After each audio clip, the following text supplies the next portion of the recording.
పిఠాపురంలో వర్మను టీడీపీయే జీరో చేసిందా లేక అసంబద్ధమైన వ్యాఖ్యలతో ఆయనే జీరో అయిపోయారా? ఇదంతా ఆయన స్వయంకృత అపరాధమేనా లేక మరొక పవర్ సెంటర్ ఎదగకుండా చంద్రబాబుపై పవన్ కళ్యాణ్ ఒత్తిడి చేశారా? ఇక ఇప్పట్లో వర్మకు పదవి లేనట్లేనా? ఎమ్మెల్సీ హామీ తూచన్నట్లేనా? ఇదే నిజమైతే వర్మ పరిస్థితి ఏంటి?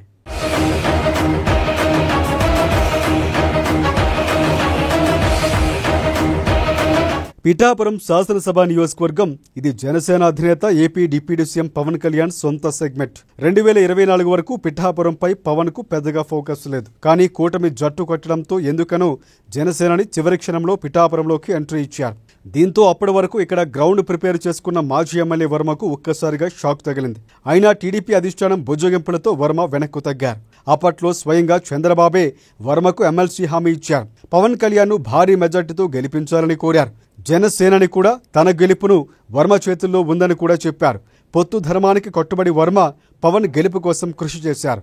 దాని ఫలితంగానే అంచనాలకు కూడా అందని మెజార్టీ జనసేనానికి లభించింది. ఆ మాటకొస్తే వర్మ సాయం కూడా తోడు కావటం వల్లే భారీ మెజార్టీ సాధ్యమైందంటారు టీడీపీ కేడర్. ఎందుకంటే ఆ స్థాయిలో వర్మకు పిఠాపురంపై మంచి పట్టుంది.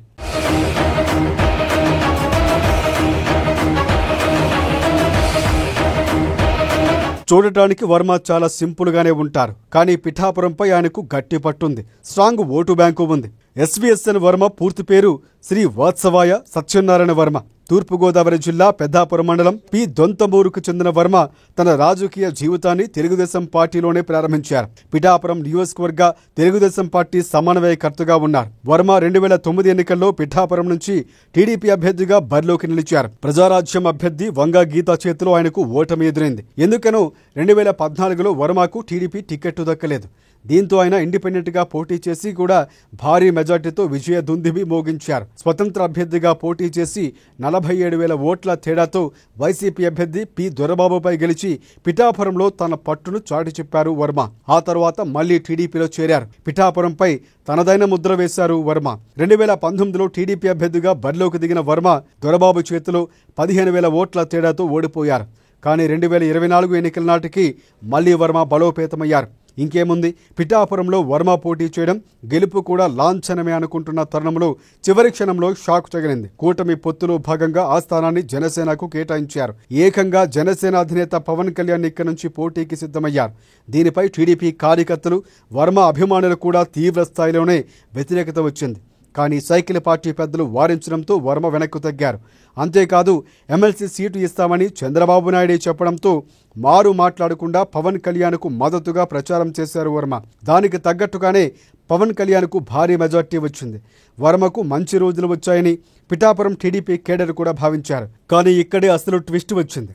కూటమి సర్కారు వచ్చినప్పటి నుంచి పిఠాపురంలో వర్మకు ఇబ్బందులు తప్పలేదు. కాదు ఆయనే ఇబ్బందులు కొని తెచ్చుకున్నారన్న వాదనలు కూడా వినిపిస్తున్నాయి.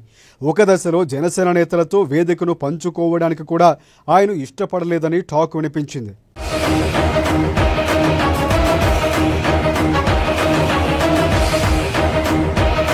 జనసేనతో వర్మకు చిన్నగా మొదలైన గ్యాప్ ఇప్పుడు చాలా దూరం వెళ్లిపోయిందన్న ప్రచారం జరుగుతుంది.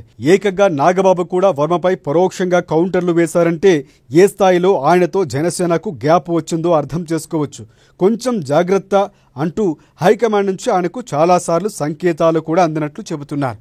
కానీ ఎందుకనో వర్మ వారితో అడ్జస్ట్ కాలేకపోతున్నారన్న వాదనలు వినిపిస్తున్నాయి. అందుకే టీడీపీ పెద్దలు పిఠాపురంలో ఆయన ప్రయాక్షిని తగ్గించేశారని కూడా ప్రచారం జరుగుతోంది.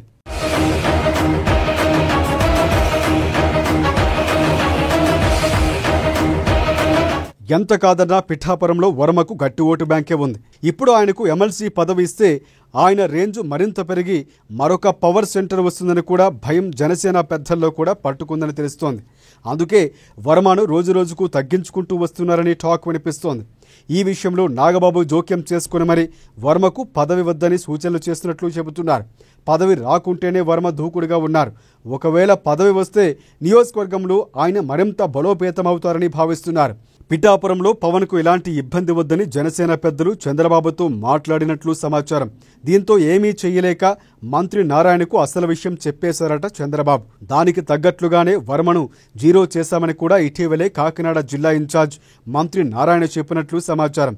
ఇవన్నీ చాలవన్నట్లుగా తాజాగా మరోసారి వర్మ నాగబాబుకు మరోసారి కౌంటర్ ఇవ్వడం చర్చనీయాంశంగా మారింది. జనసేన పెద్దలతో మచ్చిక చేసుకోకుండా ఆయన మరీ తెగేదాకా లాగుతున్నారన్న చర్చ కూడా జరుగుతోంది. అంతేకాదు ఇప్పుడు ఒక క్లారిటీ కూడా వచ్చేసింది.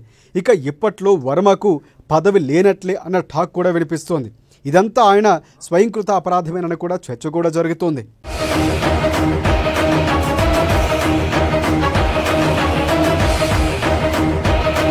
వర్మ గురించి టీడీపీ ఒక నిర్ణయానికి వచ్చేసిందట.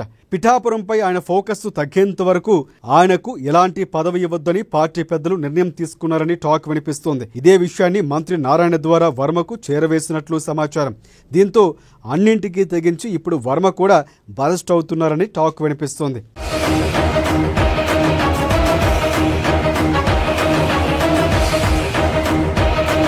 మొత్తానికి ఒకటి మాత్రం వాస్తవం, పిఠాపురంలో ఇప్పుడు జనసేన తప్ప టీడీపీ ఉండొద్దని పవర్ పార్టీ గట్టిగా భావిస్తోంది.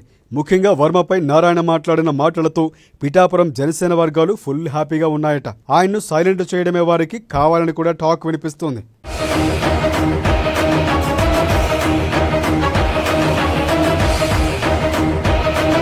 ఏది ఏమైనా ఇప్పుడు వర్మకు మాత్రం కష్టకాలం నడుస్తోంది. ఇక ఏదో అద్భుతం జరిగితే తప్ప ఆయనకు ఎమ్మెల్సీ ఇవ్వడం కష్టమేనన్న ప్రచారము జరుగుతోంది.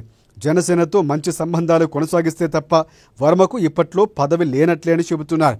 మరి ఎప్పటికైనా వర్మకు వాస్తవం బోధపడుతుందా? నోటికి పని చెప్పకుండా ఆయన సైలెంట్గా ఉంటారా అన్నది వేచి చూడాలి.